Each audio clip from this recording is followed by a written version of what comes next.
Within recent months, the Atomic Energy Commission and the Department of Defense have conducted important tests of an experimental device based on the thermonuclear principle, leading to the development of a very large-yield weapon. In addition, a proof test made of a large-yield fission weapon. These constituted Operation Ivy. The report of these accomplishments is about to be presented in film form. We will show you new techniques and new scientific developments. We will minimize the portrayal of normal military service support, since you're familiar with this aspect of test operations. As commander of Joint Task Force 132, I invite you to observe Operation Ivy, carried out on our Pacific Proving Ground, Aniwetok Atoll.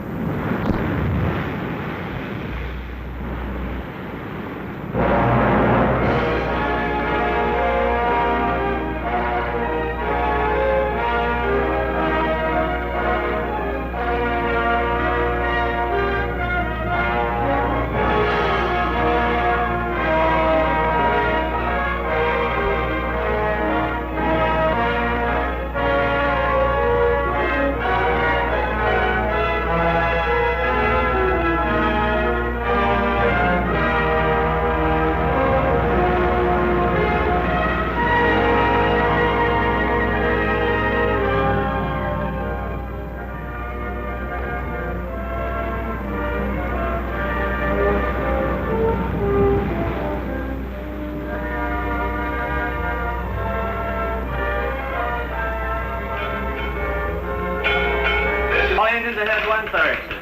Engine room con, ahead 1/3. All engines answer ahead 1/3, sir. Engine room reports making turns for 4 knots, sir. Very well. How are the wind and tide affecting us? As predicted, sir. Good. It's important that we stay within that area so we remain within the television cone. Yes, sir. Welcome aboard the USS Estes. As you may or may not know, the Estes here is, and that's the Curtis over here, the weapons assembly ship. In the time between now and H-hour, I'd like to show you around, if I may, and introduce you to some of the people connected with this operation, and in general, piece together the events which have brought us to this point. To start off, I'd like to show you something over here. You realize there are many miles of ocean between us and Aniwetok Atoll. To know what's going on back at the atoll, these antennas are receiving televised signals and are giving our men here a second-by-second account of what's happening on Shot Island. The television receivers are in here, in the control room.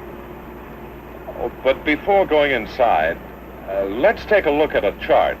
It may give you a better idea of our location. This is our position, 10 miles south of Aniwetok Island, or about 30 miles south of Ugalad. The best observation point is at sea, on a mobile platform at a known safe distance from 0 point. Okay, let's go inside now.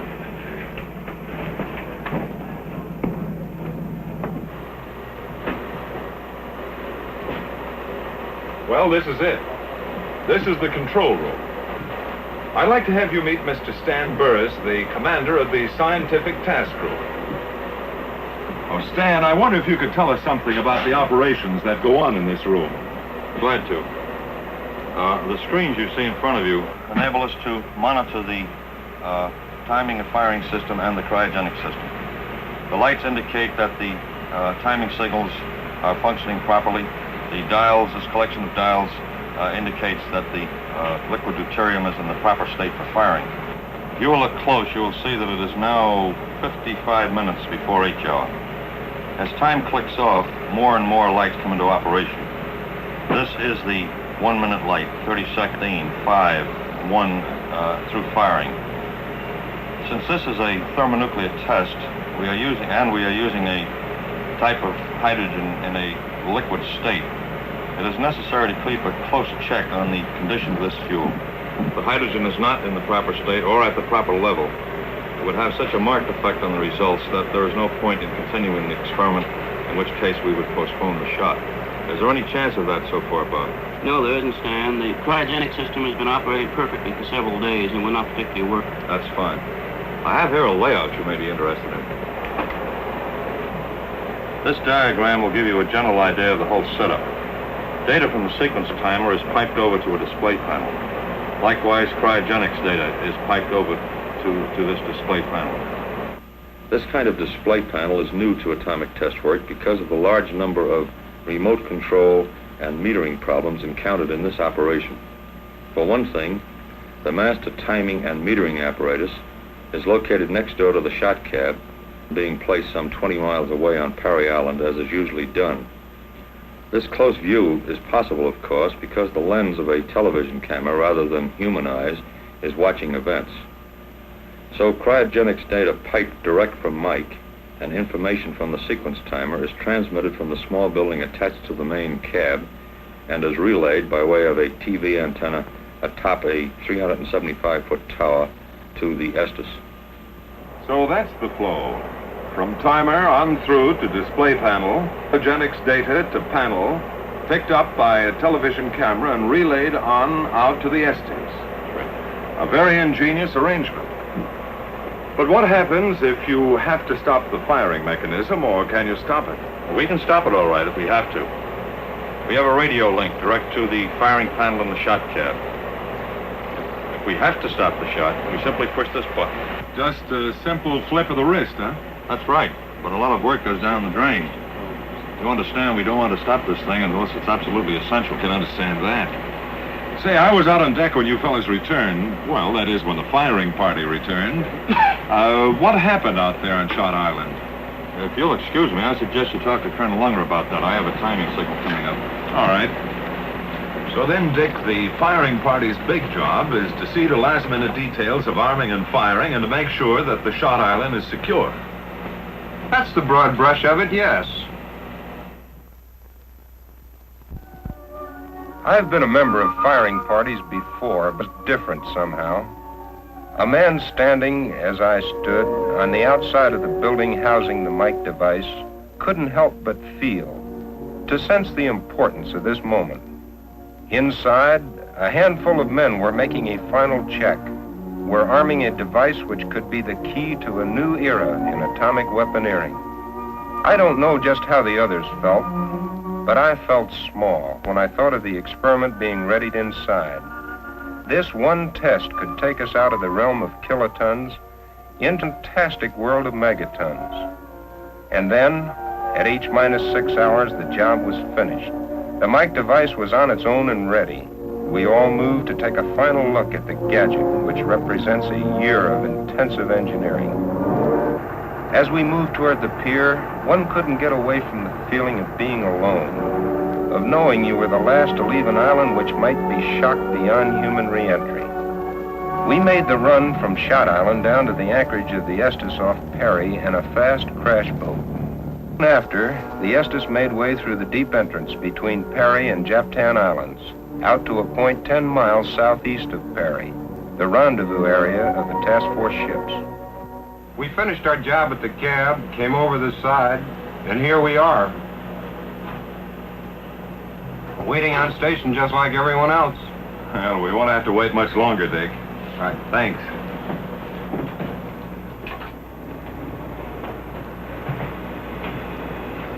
Well, that's part of the story. A small part, actually, of this whole ball of wax.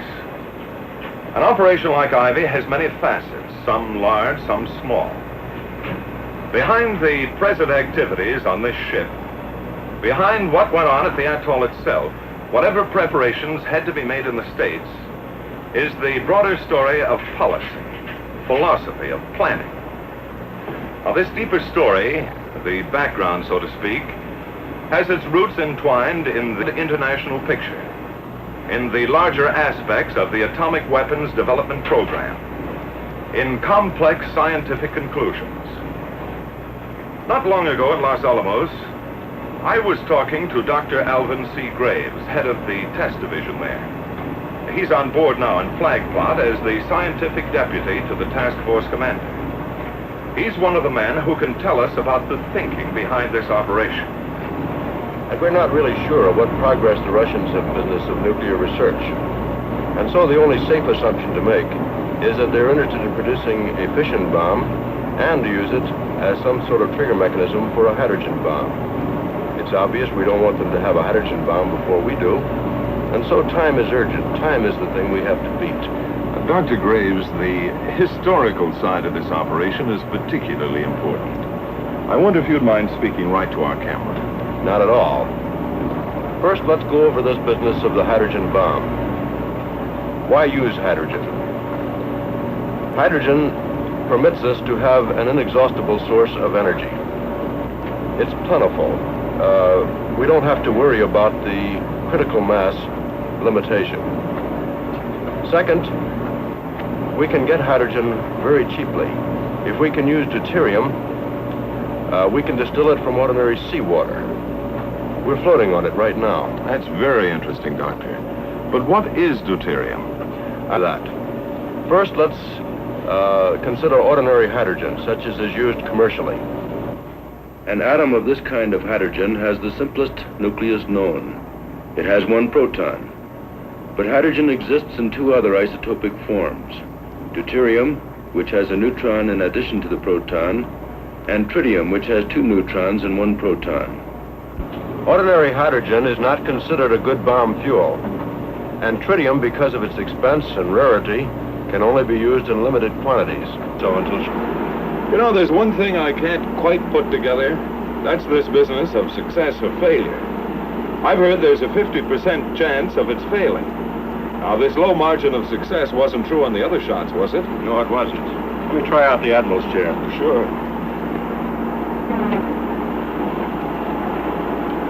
Up until this operation, that is, from about 1945 through 1951, the chance of failure has never been more than about 10%. In Crossroads, Sandstone, and Greenhouse, we had great confidence in the operation succeeding. We recognized the change in philosophy, however, when Dr. Bradbury spoke to a group of us at Los Alamos in 1951. Gentlemen, up to now, the laboratory has had sufficient time to compile information and revise weapon design before a field test of a weapon. As of now, the situation has changed. We must take risks. Calculated risks, it is true. Risks, nevertheless. According to the presidential directive, we must ascertain if a hydrogen bomb is feasible and do this in the highest possible speed. We must ascertain if such a bomb is feasible, if we can, in 1952. Here is what I think we must do. We must set up a special staff under Dr. Marshall Holloway, reporting directly to my office. He will receive from the theoretical division the theoretical designs of such a system, have them fabricated, and shipped to Enowetok. There, they'll be taken to Graves and J Division and tested. It must be recognized that we're taking great chances, a great gamble. But a gamble, while there's a possibility of failure, nevertheless there's a possibility of great gains. Enowetok will become our theoretical laboratory rather than a proving ground. And that's the way it is today. We're taking a gamble. I see that now. But then the uneasy state of the world puts everything on a gambling basis, I guess. Yes, but not as much of a gamble as you might take that man over there. He and his company have put a great deal of thought into the engineering and design of Mike. Well, see you later. So long, Doctor, and thanks a lot. I couldn't help coming back to the control room for another look. They tell me everything's going along without a hitch. I've been taking a closer look at the cryogenic screens there. You know, there's a lot to this low temperature work. In a good many respects, it's the most outstanding problem of the entire operation. And as soon as Bob Gibney can break away, we'll talk about some of these problems. But this I know. A lot of heads have been scratched trying to figure out some way to work with various gases which have to be brought down to a liquid state. Oh, Bob, I've been browsing through this subject of low temperature physics. That's quite a subject. It sure is. The general problems connected with very low temperature operation had been met on the George shot greenhouse.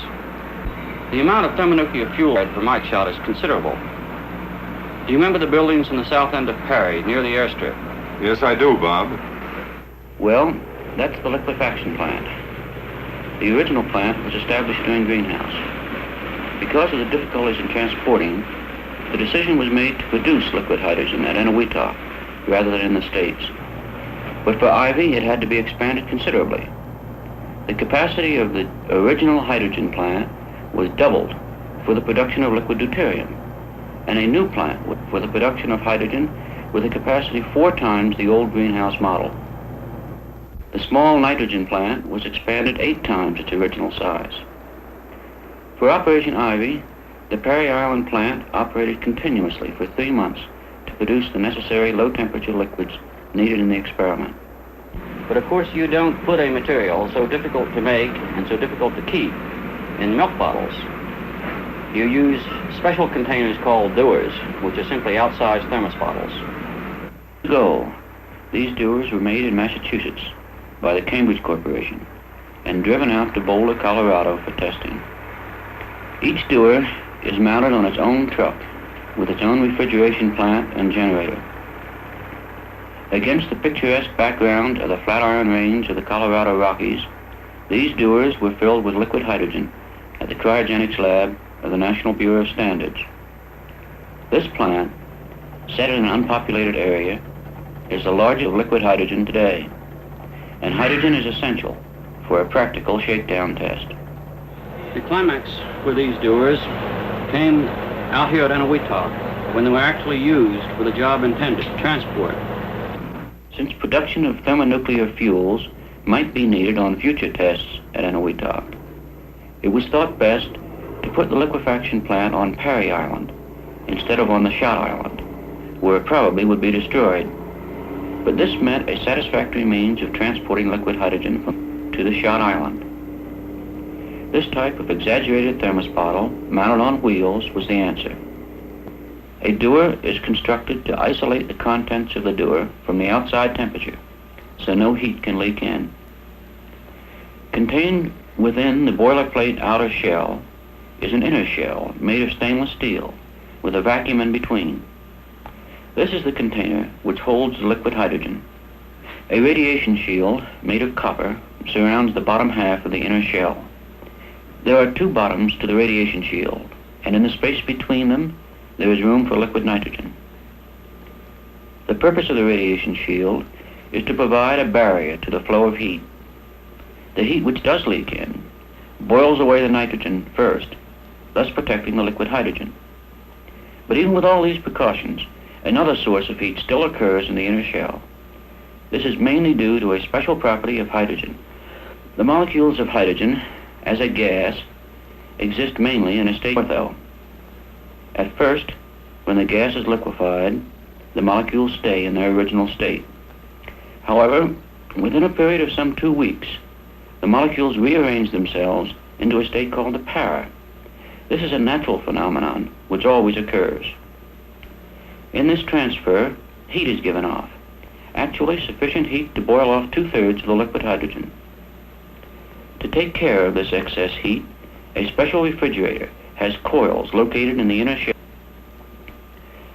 The refrigeration plant, which supplies these coils, does a remarkable job, for its coolant approaches absolute zero. Absolute zero, that unimaginably cold zone where everything stops. All life, all molecular motion. Minus 459 degrees Fahrenheit. A little above this fantastic figure, hydrogen becomes a liquid at minus 423 degrees Fahrenheit. This is to be maintained in the dewar, only 36 degrees away from the bottom, absolute zero. The helium refrigerant used can affect a temperature sufficiently low to cause the gaseous hydrogen boiling off to return to a liquid state. Well, I went into more detail on the cryogenics end of this project than I intended.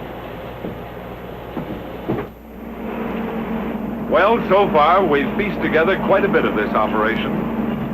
Oh, I don't believe you have ever looked at our key test islands. The Test islands for Mike are located at the top or the northern sector of Eniwetok Atoll, some 25 miles from Perry and Eniwetok, the two base islands of this atoll proving grounds. There are three main islands making up the test site. These are Alujilab, Teeter, and Bogan. Early in the game, these islands were linked together by causeways, the old business of men and machines digging and piling up coral sand. These connecting roads were built to make it easy to get from island to island, and also to act as land platforms for some of the instrumentation. A sizable camp was set up on Teeter. First, it housed construction people, and later served as an advanced base for scientists working on the shot island. In the early months, Alujilab was just another small, naked island of the atoll. But by midsummer, it began to look like the thing it was selected for, a shot island. Actually, the cab, so called because it houses the weapon, is not a cab at all, but a building set flush to the ground. It has all the earmarks of a common workshed, but in reality, it's a laboratory building set on a Pacific atoll. How do we stand at Kwajalein? Charlie? Then they're all on the way except for the third and fourth sampler elements? Right, are you picking them up on the scopes as they come into the area? Right, yeah, well, from here in, let us have a notification if exact shot positions aren't maintained. This is Broadway 3. Yeah, and the helicopters, we expect to order them out in about... Aerology, which may require you to move some of your units.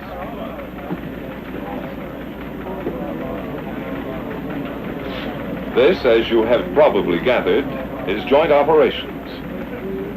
All atomic test operations in the Pacific so far have been run under a joint task force kind of setup. Operation Ivy is using the same organization as Greenhouse. 4 task groups: Scientific, Army, Navy, and Air Force. Members of these groups are here now, sifting and coordinating the many details of this joint operation and passing key information topsides to the command level. The Army is... Broadway 2, 4 Cape Cod has radar contact skunk. The Army executive agent on this operation, just as the Air Force was on Greenhouse and the Navy on Crossroads before that. Well, Colonel. Weather, this is J3. Let me have your latest recon plane VHF report. Over. We'll go. Out. I've been talking about task force organization. Wish you would add something to help clarify this business of executive. Yes, I'll be glad to. First of all, we are organized along very simple, conventional lines. I believe I have a chart which explains it better. The Joint Chiefs of Staff and the Atomic Energy Commission on this level coordinate on the instructions that are to be issued to the task force commander. The Joint Chiefs of Staff control the operation through the executive agent, the Chief of Staff of the Army. The task force commander has operational control of the Air Force, Navy, Army, and scientific task groups. Now, when we were in the United States, the Atomic Energy Commission maintained a control over the scientific personnel at Los Alamos Scientific Laboratory. However, for the operational phase, the Commission appointed General Clarkson as its special representative, and in this way, he controls the entire operation. Get the picture, Colonel. Okay, attention, you take this one. What do you feel are the unusual aspects of your operation? Well, we like to believe that Ivy is a milestone in atomic development. I believe that in many ways Ivy is another Trinity, the beginning of something, and we hope the beginning of the H-bomb era. You know, it's been exactly this thought that General Clarkson has had in being so insistent the task force support elements be emphasized. The fact that all of us must support the scientific people who are doing such important work. I would say that this is the keynote of the operation. Excuse me. While we're here in joint operations, it's a good time to think for a moment of the work of the military task groups. Take the Army, for example. This support group, commanded by Colonel George E. Burritt, provides of services which make it possible to conduct an atomic test such as Ivy at a proving ground outside the continental limits of the United States.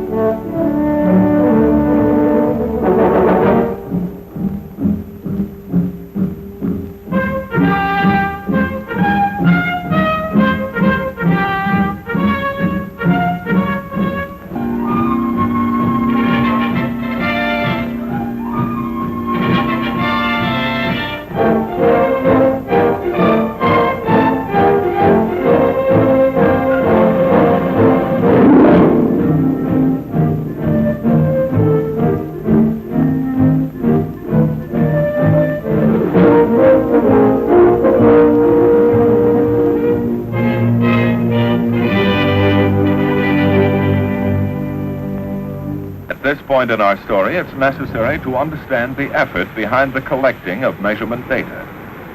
For what good is a test unless we can learn, can profit from the experience? Highly specialized, sometimes costly instruments help scientists bring home this vital data. An outstanding example of such specialization is the use of a helium atmosphere box by the Naval Research Laboratory. The plywood tube, looking like a train of boxcars, runs from the shot island across the Keys to a detection station on Bogan, a distance of nearly 2 miles. Inside the box, the helium is contained in 200-foot polyethylene balloons, some 45 balloons being required to fill the plywood tube. The detailed progress of the Mike reaction will be studied by utilizing this device. The measurement starts in the Mike cab with a collimating shield, a large concrete block designed to stop all radiation which might confuse the issue. The setup is having peepholes in a fence. DT neutrons from the Mike reaction will pass through holes in the concrete wall and react on iron converters to produce gamma rays. These gammas will then be collimated through the long helium tube or column to the detectors. Helium is being used for a good reason. Gammas traveling through normal air will have a difficult time of it because of the relatively large size of an air molecule. Now the helium molecule is much smaller, and the gammas will have a relative path in which to travel, and hence will be 1,000 times more intense at the detectors. This experiment is one example of the kind of unique instrumentation needed for learning the secrets of weapon behavior. In addition to the diagnostic kind of measurement, many studies are being run on the effects expected from a high-order detonation. These projects are being conducted jointly by the AEC and the Department of Defense. As always, there are many questions to be answered. Classical routine questions and special pertinent questions pertaining to the hydrogen device Mike. For example, what will be the blast pressure on and near the ground? Many instruments, like the Wianco gauge, will measure overpressures at ground level and from 15-foot towers. What will be the blast effects at low altitudes, say up to 300 feet? Mortar shells will label the air with smoke puffs for photographic study. And what about high altitudes? For this, anti-aircraft guns are being used. The bursting shells from these guns will label the air with smoke up to 26,000 feet for a free air pressure measurement. Not only will the ground and air be measured for pressures, but also the water surrounding 0 point. For instance, what will be the motion of the water waves in the lagoon? To get such data, photography will study the movement of these floats. And then what about the underwater shock wave in deep water and its effect on underwater ordnance and vessels? This interesting pressure versus time measurement will be obtained by reading pressure gauges which have been attached to the mooring cables of can buoys. Then there are the questions concerning the direction and magnitude of the wind accompanying the shock wave and the afterwind which follows it. The story of heat or thermal radiation needs continued study. The interesting history of neutrons will be recorded.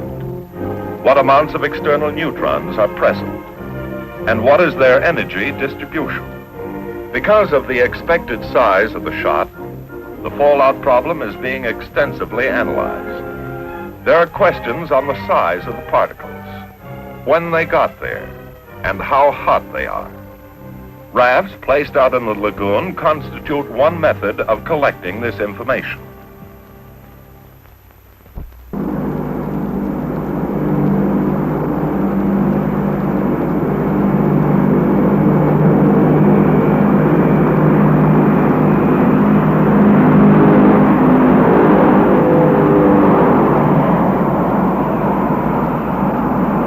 For a more realistic kind of evidence, a B-36 and a B-47 will be in the air to find out the effect of blast and heat on delivery aircraft.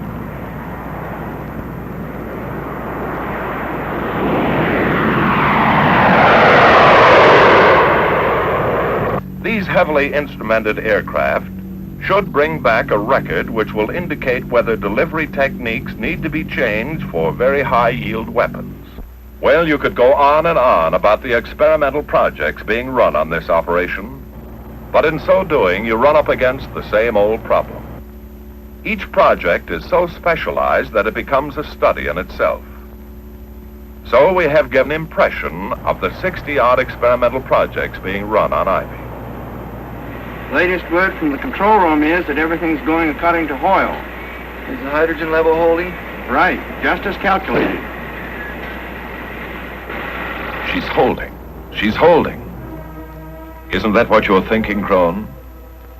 It wasn't too long ago, 50 days to be exact, when you stood on the beach and watched Mike arrive in crates. A thing then dismembered. A sleeping... A robot taken apart for the long trip across 4,500 miles of lonely ocean. And then it was home. Here in a building more like a laboratory than a workshop, it would be assembled for the last time. As you looked at the mass of crates and boxes, you couldn't help but wonder, could you, whether there would be time to make order out of this chaos. When you remember back, items moved into place like notations in a diary. Yes, for you, Crone, days of preparation fly in kaleidoscopic fashion across your mind. Days now in the past, just as Mike itself will soon be in the past. 3, 2, 1, act. H minus 5 minutes. H minus 5 minutes. The shock wave will not arrive for several minutes after 0 time. Keep firm footing until after the wave passes. You've been here before, flag. That's General Clarkson, the task force commander, and General Walk, chief of staff. The scientific deputy, Dr. Graves, you've already met. Captain Paul is deputy for naval operations, and General Wise, deputy for the Air Force. As you've gathered, a weather briefing is taking place. I should say another weather briefing. You've probably heard many times before how important the weather picture is in an atomic test operation. Make or break a test shot. That's why you want to know up to the last moment just how you stand with the elements. The problem this time is especially acute because this entire area of the Pacific is subject to radiological fallout. And this area is inhabited by some 20,000 people. Plus, of course, the ships of this task force. That's why the RadSafe officer works hand in glove with the weather officer. Oh, by the way, to help you understand this problem, these weathermen are covering an area larger than the United States with 10 weather aircraft and 11 fixed weather stations. To put it mildly, that's quite a territory to cover. Let's listen in, shall we?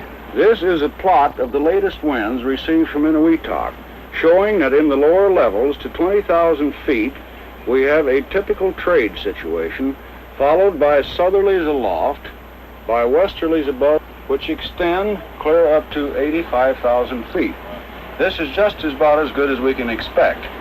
This picture, in addition to the total weather consideration, indicates that all of the weather factors are favorable for our scheduled event. That's all I have, sir. Any chance of showers? Not within the next 48 hours over the entire marshals. How about cloud cover? Be a few cumulus move in, but if we go off on schedule, nothing to bother the operation. You satisfied from the radiological standpoint, Commander Maynard? Yes, sir. The situation is ideal since the entire fallout pattern is to the north of the inhabited islands.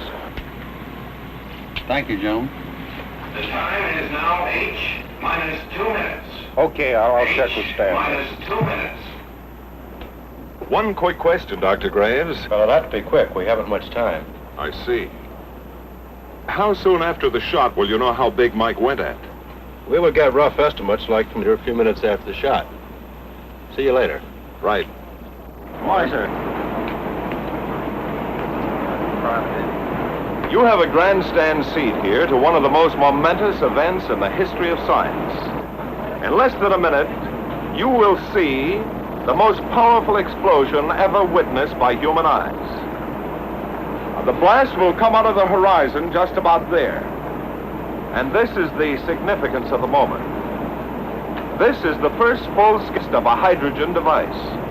If the reaction goes, we're in the thermonuclear era. For the sake of all of us, and for the sake of our country, I know that you join me in wishing this expedition well. It is now 30 seconds to 0 time. Put on goggles or turn away. Do not remove goggles or face burst until 10 seconds after the first light.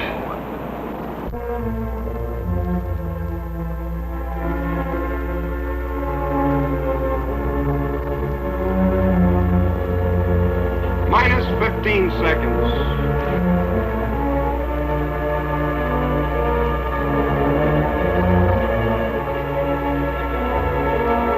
Minus 10 seconds.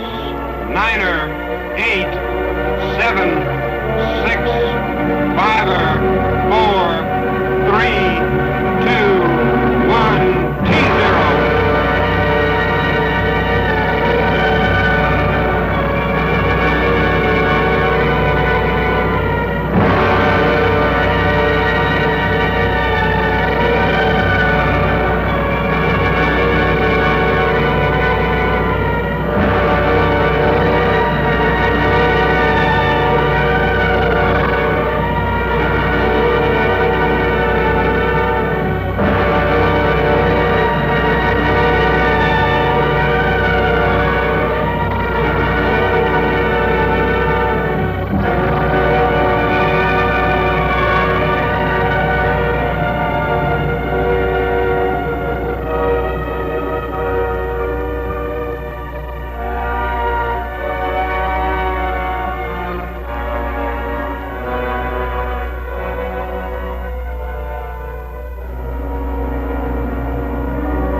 The cloud is still rising.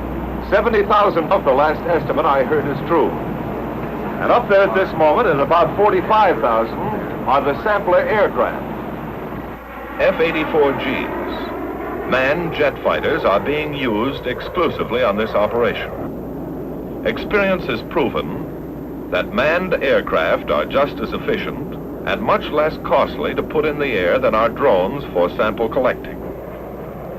Jets were selected because they can operate at high altitude. The force of Mike's shot has pushed the cloud up to around 100,000 feet. It is necessary to get aircraft up high enough to get reliable samples.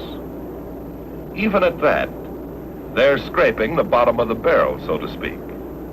Some 14 F-84Gs are being used at staggered intervals to get a good cross-section of the cloud at different times.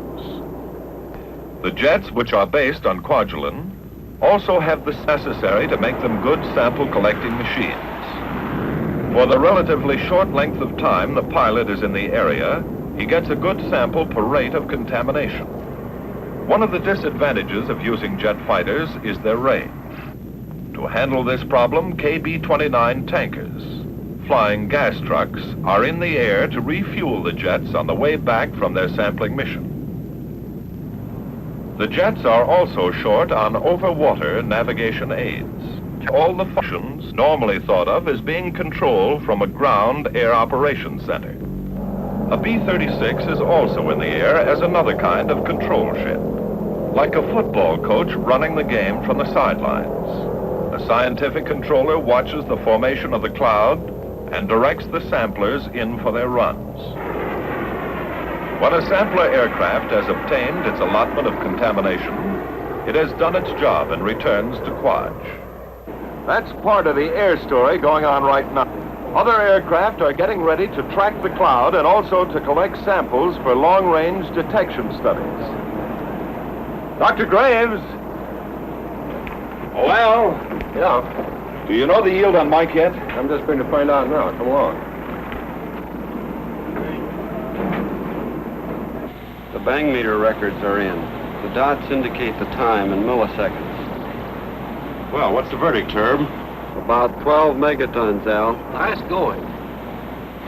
What this tremendous blast did to the atoll, nobody knows. Re-entry parties are leaving the Rendova now by helicopter.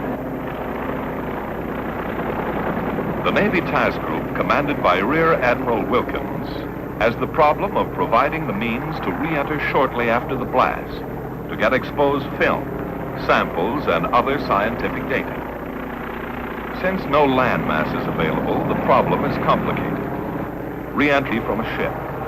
Further, fallout will be very high, starting at about M+1 hour. Helicopters must get in quickly and get out again before that hour is up.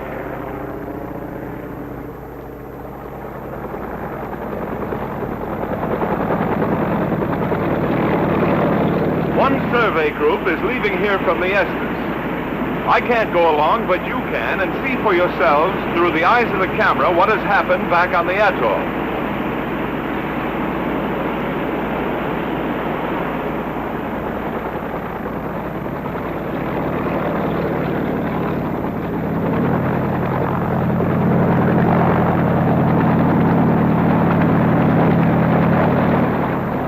Approaching ground zero.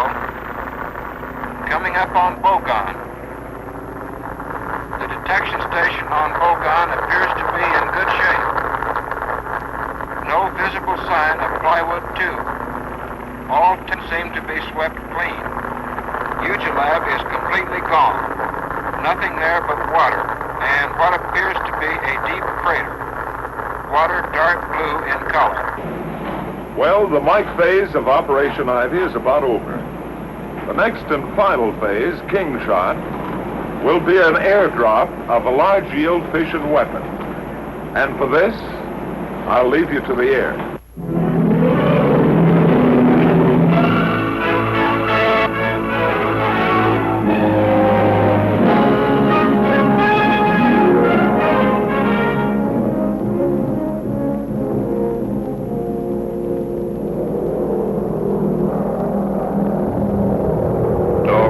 Destiny Control.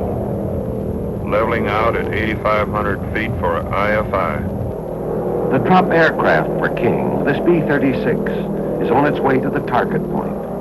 Steadily, monotonously, it wings its Wegelane to a point in the sky over Eniwetok Atoll. For the first time since Operation Crossroads back in '46, an atomic weapon will be airdropped on our Pacific proving ground. AC to pilot, will you take over for a while?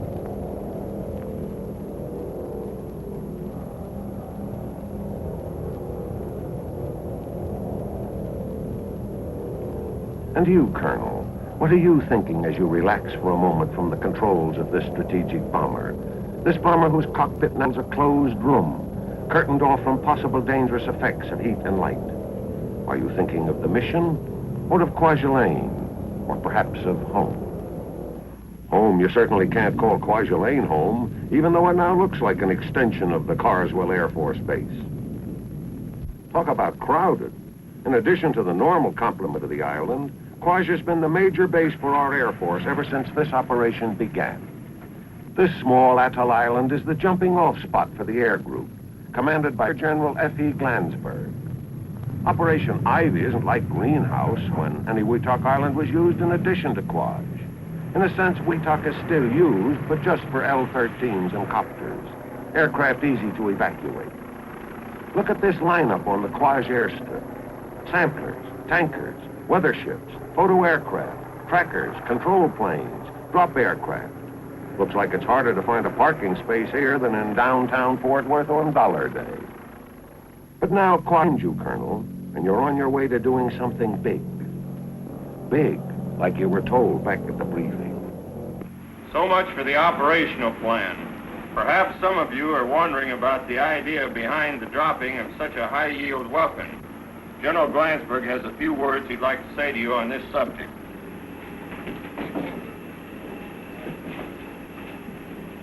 The Department of Defense has indicated that certain targets may require a bomb of such as the one you will be carrying tomorrow. And it's your job to put it down the pickle barrel so that they can do a decent job of proof testing it. One other thing, there's been a lot of talk about why we selected the B-36 to do this job. The reason the B-36 was selected is because it has metal control surfaces. There is still some argument as to what from thermal radiation on fabric surfaces. So now you know you will have a heat problem. AC to Weaponeer. How's the IFI coming along? Weaponeer to aircraft commander. IFI proceeding satisfactorily. As you carefully check off each item of the in-flight insertion, Captain, you can tell that the preparation of the King weapon is moving along on schedule. But not too long ago, this weapon did not exist. To get King ready, the weapon was being worked on in the States almost up to the last minute. So the weapon, minus the nuclear component, was ferried out to Kwaj by a C-124. In the meantime, after the Mike shot, the Curtis sailed to Kwajalein. Assembly people from this ship work in conjunction with Sandia in preparing King for the airdrop. Following normal safety measures, the nuclear components of King arrived from the States in a separate aircraft. And now this super-efficient weapon, ready, is taken from its shipborne assembly shop and moved under the cavernous belly of the waiting B-36. As the B-36 moves on its way to the target, the weather situation suddenly changes and becomes unsuitable for the test. And this means that the finely coordinated effort has to be canceled and the drop plane recalled to Kwaj. For 72 hours, the King phase of Operation Ivy waits on weather. Men and machines who have been geared for the mission have to start off again. Finally, shortly after dawn on November 16th, the go-ahead is given. This time there will be no turning back. This time, King is on its way to the proof test for which it was created. Weaponeer to aircraft commander. IFI completed. AC to engineer. Set climb power. And so the King bomber climbs into the thin air of the stratosphere and levels off at 40,000 feet, its bombing altitude. Here the radar operator, or bombardier if you will, guides the aircraft to that four-dimensional yet imaginary spot so necessary for pinpoint accuracy. Radar to AC, approaching target area. The radar operator positions the aircraft in space with a movement of his hand, continuously running a cross-check between the radar bomb sight and the visual system, back and forth, first peering into one scope and then into the other. During these critical moments, the vital facts flit across his mind. Ground, 1,900 feet to the north of Runnet on the Coral Shelf. Height of burst, 1,500 feet. Allowable margin of error from ground zero, less than 500 feet.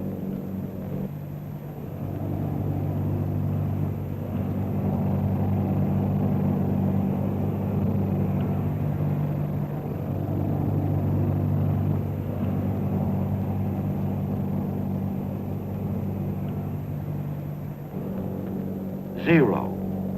In the 56 seconds it bombed to fall, the men of Operation Ivy wait on Parry and Eniwetok Islands. Unlike the Mike phase of the operation, the King phase will be observed from land. The bomb is now at 8,500 feet, at 6,500 feet, at 4,500 feet, at 2,500 feet, approaching 1,500 feet. Watch the air overrun it.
What about Mike? Let us now go back and examine the evidence and point up the statistical highlights of that device. Remember those final last seconds? 5, 4, 3, 2, 1, T0. This is the largest fireball ever produced. At its maximum, it measures about 3 miles in diameter. Compared to the skyline of New York, this means that with the Empire State Building as 0 point, the Mike fireball would extend downtown to Washington Square and uptown to Central Park. In other words, the fireball alone would engulf about 1/4 of the island of Manhattan.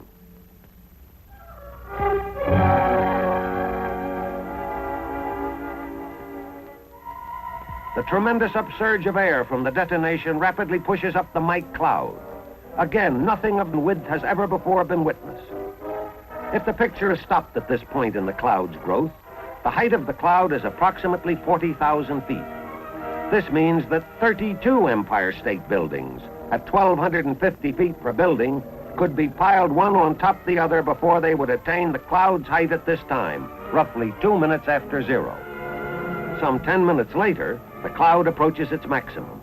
At this time, the mushroom portion of the cloud has pushed up to around 10 miles and spreads out along the basosphere to a width of about 100 miles, while the stem itself is pushed upward deep into the stratosphere to a height of about 25 miles. Later figures put the Mike yield at around 10 megatons or 10,000 kilotons. This means there was more energy released in this one shot, roughly 10 times more than in all previous atomic blasts combined, including probably those of Russian origin. Or to put it another way, 4 times more power in this one shot than from all the high explosives dropped by the entire Anglo-American Air Force on Germany and the occupied countries during the last war. The results of this tremendous power can be shown at the atoll. Here is an aerial photo of the test area of the atoll before the blast. And here is the same area after the blast, showing the crater caused by Mike. The outlined island in the center is former Illugelab, the 0 island. Sections of the islands on either side have been charted. The crater is roughly 1 mile in diameter. When it is illustrated that some 14 Pentagon buildings could be comfortably accommodated in this hole, the size of the Mike crater becomes more real. In profile, the crater gradually slopes down to a maximum depth of some 175 feet, or equivalent to the height of a 17-story building. The lateral destructive effects are the greatest yet observed from a single explosive device. Without getting into the areas of targetation or secondary effects, it can be safely assumed that there was complete annihilation within a radius of 3 miles, or out to and including all of Enjabie, that there was severe to moderate damage out to 7 miles or down to Ruggiero, and that light damage extended as far as 10 miles or down to Runnock. Relating this area of damage to a city like Washington, D.C. would present a picture something like this. With the capital as 0 point, there would be complete annihilation west to Arlington City, east to the Anacostia River, north to the Soldiers' Home, and south to Bowling Field. Complete annihilation, and that is mentioning merely the primary damage.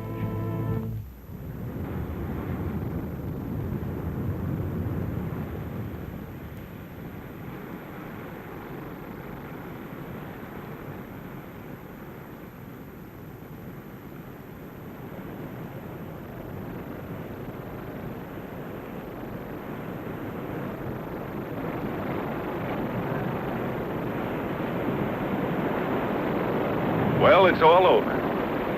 Mike shot and King shot are history, and we're back here at Perry Island winding things up.